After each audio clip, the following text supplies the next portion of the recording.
boat's back to you. Love boat. Soon we'll be making another run. The love boat. Coming to you from Board Game Man Studios, it's the Love Boat World Cruise Game from 1980. Let's go over to the gamers table and go cruising.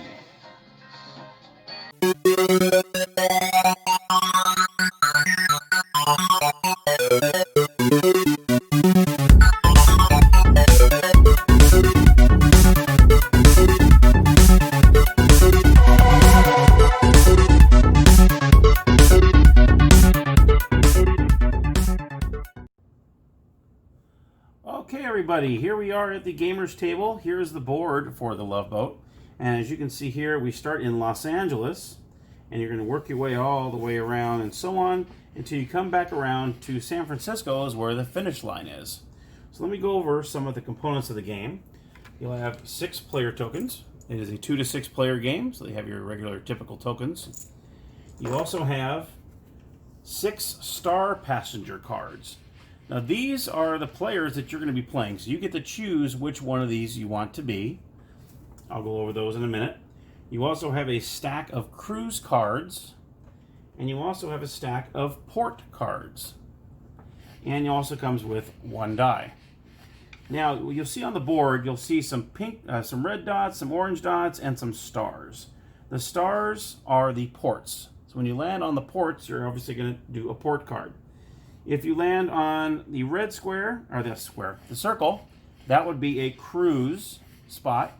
And the orange spots are just safe spaces. So there's nothing that goes on there, you just land on that and nothing happens. Okay, so let me start off with the star passenger cards. There's 6 different ones to choose from. You have Chrissy Austin, you have Suzanne Superstar, you have Lois Lang, Professor Higgins, J. Paul Big Bucks, and then Joe Mammoth. Now you'll see on the back of each one of these cards, it tells you a little bit about that person. And this is going to help you score points along the way. So for instance, Chrissy Austin, she's a tennis player. So obviously she's athletic. Okay. So it says here, she's a top-ranking player in the women's tennis tour. Chrissy is a regular All-American girl. She likes a good time, but spends most of her time traveling on the women's tennis tour. Her favorite port city is Miami. So obviously if you land on Miami, you're definitely going to want to take that port card because you're probably going to get a lot of points on that because that's her favorite port. But then you have someone like J. Paul Big Bucks here, who's going to be completely different. His favorite pastimes are wine, women, golf, and business. His favorite part is Tokyo. He works hard, plays hard, travels all over the world. So you want to kind of keep an eye on this because let me show you what the cards consist of here. When you land on a cruising spot, like for instance, here's one of them here. Let me take deck lounging. So here's an example. Here's one of the, if you land on a cruise spot, what you're going to do is you're going to look at the top card on the cruising and you're going to decide whether you want to take that cruise card or not towards your point total. Now you have to be careful because if your person doesn't like this type of activity or you're doing cruising, you're going to get negative points for it. And let me show you the back of the card. So for instance, like I said, we just got deck lounging. So on the back, you can see every player is back there, every star passenger, and you can see the plus 100, negative 50, plus 50, and so on. So you got to make sure that your person that you chose is going to like that activity, because if they don't, you're going to get negative points for it, and you don't want to do that. You can only have a maximum of 12 of these cards, cruise and port. So you have to be kind of picky and choosy as to which ones you want to take, okay? Because the maximum you can have is 12, and that's total between the cruise and the port. Same with the ports. You can see this one here. This is Lima. And you see on the back is the same deal, where it has all the star passengers on there and it has the point values on the bottom. Okay? Okay. So I just want to go over that. Now, let's go over a couple of the rules. When you land on a cruise space, which is the pink spots here, it says red, but they look pink. On these red spots here, you're going to look at the top card, and like I said earlier, you're going to determine whether your star passenger will like it. If you think he or she does, you just take the card and you keep it, and you're going to keep it in front of you, and at the end of the game, you'll add up all the points. for each card that you got. If you don't think he or she likes the card, if you don't think that they're going to like that activity, you're going to pick it up and put it in the bottom of the stack. Okay, that's what you're going to do with that. Now, let's see what happens. And there's 4 special cruising cards in here that you'll see in the deck. It's going to be Romance. Okay. We got Gambling Night, Jackpot Bingo, and Kentucky Derby Horse Race. These are some special cards in the deck. What will happen with these, if you decide to go ahead and go for it, you'll see on the back, like for instance, in this one is the Kentucky Derby Horse Race. It says, take a chance on the daily double, roll a die. So you see if you roll a 1, 3, or 5, you get 200 points for this card. If you roll a 2, 4, or 6, you get nothing, and then you have to keep this card. So that's only one of the 12 cards you get to keep. So this is like a 50-50 chance whether you're going to get 200 points or you're going to get 0. So it's up to you whether you want to take that chance or not. And it's pretty much the same for all these. Jackpot Bingo is the same way. As you can see, you get 1, 3, or 5, you get a bingo. 2, 4, or 6 is aw shucks, and you get 0. Okay. Here's Gambling Night. Gambling Night goes this way. Is 1, 3, 5 is break the bank. And then 2, 4, 6, you lose your shirt. And you get 0 points. And then the last one is Romance. This is kind of a funny one. The Romance cards, it says, take a chance on romance. Roll a die. If you roll a 1, 3, or 5, you enjoy a love boat romance. If you roll a 2, 4, or 6, you can't win them all. And you get 0 points. So like I said, it's like a 50-50 chance whether you get 200 points or not. If you get the 200 points, it's really, really worth trying to get the card. There's also a couple other special cards in here, in the cruising cards, when they have the love boat on them. Here they are. And there's about, let's see, 1, 2, 3, 4. Looks like there's 6 of them in this deck. The ones that show the love boat, all you do is you turn it over and you do what it says on the card. So for instance, in this one it says lose turn, captain goes to aid of small craft. And then you got another one here. Move back 5 spaces. Captain changes course due to a bad weather forecast. And there are some good ones in here too. Advance to the next port due to prevailing wind and current conditions. That way you get a chance to get a good port card. So there's good and bad to these. And like I said, or actually you do what it says. I'm sorry. These ones you don't hold on to. You actually do what it says and then you put it in the bottom. So I'm sorry. You do have to, if you land on a cruise section, you do have to choose the card and do what it says. So you don't have that option whether you want to take it or not. You do have to take a cruise card. And there's 2 other cards in the deck here. And these are kind of cool. These are in the cruising section too. There's only 2 of them in the deck. It says, you are cordially invited to dine with the captain. And it says time 6 p.m. It's black tie and formal. And what happens is, here's on the back of the card, it says, you have been honored with an invitation to join the captain for dinner at his table, and you get 200 points for that. So that's pretty cool too. And there's only 2 of those in the deck.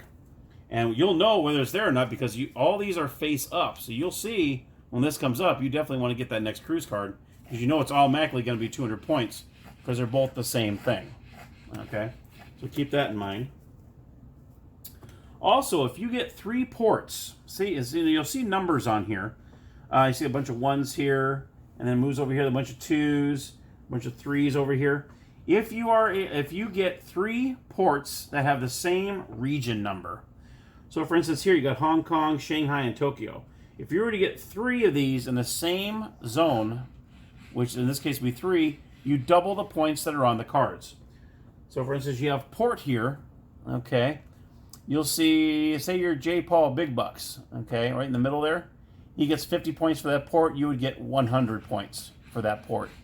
And that will go for all 3 cards. So if he has plus 50 on all 3 ports, you get double the points on all 3 ports. So in that case, you'd have 100 for each card. That'd be 300 points total. So that's good if you can double up or triple up in the same region area. You also want to do that. And in this game, when you roll a 6, you get to roll again. Okay. Ship Rendezvous. Now what happens if you land on an occupied space from another player? Okay.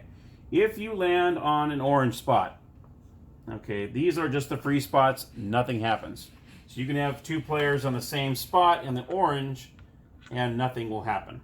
Now, if you land on a cruise spot, the first player will move back 5 steps. So what happens is, say I'm on here, purple comes up and goes up, I'm on the same spot you are. The first person that was at that spot will move back 5 spaces. That's how that works. And you take over that space. If you land on a port and another player lands on that port, you have one of 2 options to do. You can either take the corresponding port card from that player. So if they picked up a port card from there and they got it, you could take it from that player. Or you can send the player back 5 spaces. So either way you want to call it, you can do either way. And that's if you land on the same spot on a port. As soon as someone reaches San Francisco, the first person to reach San Francisco, and you have to roll this on an exact roll. So say you're about 2 spaces away from Frisco there, and you keep rolling 3, 4, 5, 6, it's still alive until you roll a 2 and you land, or whatever it might be, and you land exactly on San Francisco. The first person to make it San Francisco gets 200 bonus points, and the game ends right then and there. And that's when all players will count how many points they have with all the cards they have. And like I said earlier, the max you can have between the port and the cruise cards are 12 cards total, and whoever has the most points wins the game. And there you have it, the Love Boat World Cruise game from 1982 to 6 players. And I have to say, I was very excited when I got this game. I actually literally got this yesterday at an estate sale for $3. And along with a couple other games I was excited to get as well. I'm going to go ahead and include some bonus footage as to what happened yesterday as to how I got this. So stay tuned. Here is a little behind the scenes of me getting some goodies at an estate sale yesterday. Good morning, everybody. This is Jamie, the board game man. It is 5:30 in the morning. There's a really huge estate sale that's going on up in Diamond Bar. And they have some board games listed there. It looks like the Love Boat game is there, which that seems to go for a little bit of money on eBay. So if I can snag that today, that'd be wonderful. They also have Shenanigans, Psychopaths. I think both of those are from the 60s. And there was a couple other games underneath those games that I really couldn't see what they were. So take the next right onto Village Center Drive. GPS going on here. So they open at 9, but you know the way these estate sales are. You got to get your butt there early. In 1,000 feet, turn left onto West Garden Grove Boulevard. Any kind of sign-in sheet at 6 o'clock, which is normally the case. You have a sign-in sheet at 6, and then they open at 9. They didn't have anything listed there. So I thought, you know what? I woke up anyway. Might as well just throw on a t-shirt, throw on some shorts, throw on a cap. Take the next left onto West Garden Grove Boulevard. So we will see if I get lucky, and hopefully I can get these games, hopefully as early as I'm getting up here on a Saturday morning. And I guess I will talk to you guys later. Bye.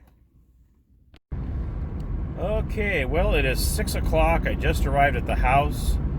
They did have a sign-in sheet there. And I'm number 44 on the list. Jeez, it waits 3 hours before an estate sale starts. And I'm number 44 on the list. Are you serious? So I don't know. I mean, luckily it's called a digger sale. When they have a bunch of boxes that you just go through and they're all outside. So I'm hoping that most of the people are going to veer off there because as I can tell from the pictures, that the games are inside the house. So we'll see. I mean, in COVID times, unfortunately, it's they let 10 people at the house at a time. And hopefully they'll branch them off. Hopefully they'll say, are you interested in going in the backyard? I'm assuming all the boxes are in the backyard. And then they'll let those people go in the backyard, and then they'll, okay, you people can go inside. That way it kind of goes through the line a little quicker.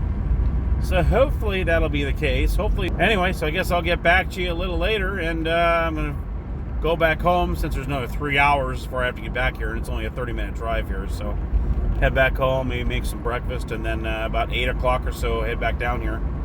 Get here about 8:30 and then do it to it. Alrighty. Wish me luck. Hello, everybody, and I am ecstatic. I am so excited at waking up at 5, getting here at 5:30, getting number 44 on the list. It's about 9:17. I'm already out. I mean, that's pretty amazing. Some of the people didn't show up. They let the first 30 people in.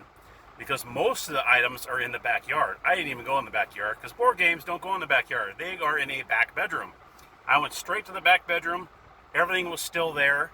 And there was one game I didn't even know they had that I picked up. So I'm totally ecstatic. This is the one I'm most ecstatic for, is the Love Boat. I am totally stoked. I hope it's a good game. This is awesome. This is the main one that I was trying to get. The other ones that I saw that I wanted to get was Psychopaths. This looks like an interesting game. It looks pretty cool. So I think this is back in the 60s. I haven't even checked to see if these are even complete yet because you don't really have that chance. Shenanigans was another one that I was looking for, which looks like it's pretty complete. I'll have to go through it. Here's Shenanigans. It's a Milton Bradley game. This is back from 1964. So definitely have to. It looks like it's pretty similar to the other the game show I have at home. It looks pretty similar where you roll and move, and you land on a space, and you do what it says. So I think that's pretty much what that is. And the one I did not know they had was one. Here, let me take the lid off. I don't have to cover the whole thing. Is Jackpot Yahtzee. So I've seen this played on Norm's channel, Board Game Museum. He actually had this. He did a review on this, and I was actually pretty shocked that they had this. So I didn't even see this. There was a couple games that were on top, and I couldn't see what they were. So I'm excited about that. So now, all that for $12. So it's about what, $3 a piece? 3, 6, 9, 12. Yeah, she goes $12. I'm like, huh, okay. And the Love Boat alone, I mean, this one cost you a few bucks on eBay. This one cost you a few bucks. So this was the one I really wanted the most. So I'm going to go home right now, get home, and hopefully, and cross my fingers that they're all complete. That's another thing. I mean, usually if I get 1 or 2 games, I'll put them aside and I'll kind of go through them real quick and make sure everything's there. But when I get 4 of them, I'm not going to spend the time. They didn't have too much room where you could go and open stuff up and look, so which a lot of people probably don't do anyway. But that's the number one rule when you're doing these thrifting or estate sales, that usually you want to check to make sure that it's complete. But estate sales, a little more, most of the time they can be pretty complete, because these are owned, usually when you go to the thrift store, someone's missing something, they just want to give it up. So thrift stores, I really make sure. I actually go to the counter and say, I'd like to open this up, and they have no problem. Yeah, go ahead. So I'm a little more worried with thrift stores than I am with estate sales. I've had pretty good results at estate sales when it comes to completeness of games. So, well, I'm going to get up out of here. It's about 9:20. I can't believe I was number 44, and it started at 9, and it's 9:20. I'm already out of there in the car talking to you, and I've already been on here about almost 4 minutes. So I'm ecstatic. They went through really quick. So that was nice. That was really, really well done. They got us in there. I was able to get my stuff, got out. So, and I got Jackpot Yahtzee on top of that, which I'm extremely happy about.